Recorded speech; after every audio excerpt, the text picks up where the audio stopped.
Bonjour et bienvenue dans Recette Roulette. La recette du jour est la galette des rois. Il vous faut 2 pâtes feuilletées, 100 g de poudre d'amande, 50 g de beurre mou, 75 g de sucre, un œuf, un jaune d'œuf pour dorer, une goutte d'amande amère et une fève.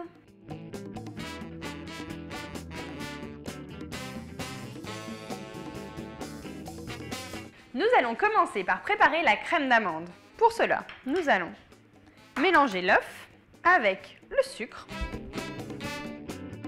une goutte d'extrait d'amande amère. Alors attention, c'est très fort. On ajoute le beurre mou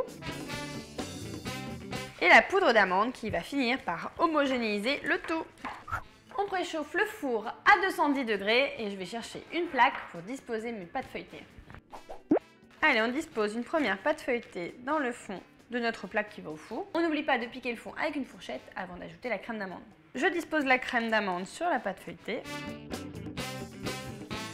Et si tu es vraiment gourmand, tu peux rajouter facilement une demi-dose de crème d'amande. C'est maintenant le moment de mettre la fève. Voilà, moi j'ai choisi de mettre un cheval ou un âne. Un animal, quoi.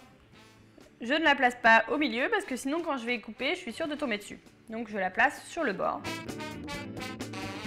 On recouvre d'une deuxième pâte feuilletée en faisant bien attention à être bien au-dessus. Hop.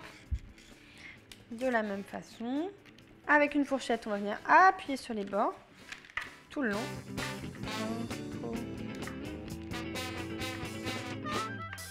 Ça fera un joli décor à la sortie. Là, je suis en train de reproduire la même chose depuis tout à l'heure. Et en fait, ça me fait penser à quelque chose que m'ont fait remarquer mes gentils collègues, c'est que sur toutes les vidéos, j'ai un tic.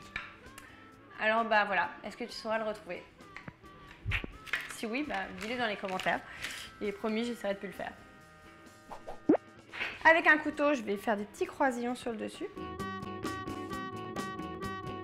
Et on va percer des petits trous dans la pâte. Alors, on n'en perce pas tous les coins, mais c'est juste pour permettre à la vapeur de s'échapper pendant la cuisson. Il ne nous reste plus qu'à dorer la belle galette des rois. Donc, je prends un jaune d'œuf que je dilue avec un tout petit peu d'eau. Et bien, je l'étale tranquillement sur ma petite galette. C'est parti pour 30 minutes de cuisson à 210 degrés. Alors attention, à partir de 25 minutes, on surveille. Si elle dort trop, on la recouvre d'un papier aluminium.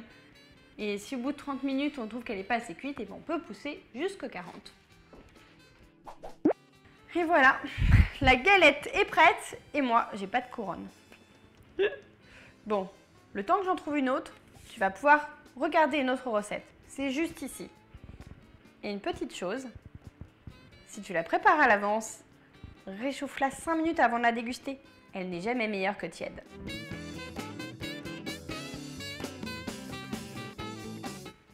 Rendez-vous demain à 11 h pour voir si je suis couronnée reine. D'ici là, surtout n'oublie pas, abonne-toi à la chaîne Marmiton. Oui, bah, à défaut d'être reine de la galette, je serai reine des courges.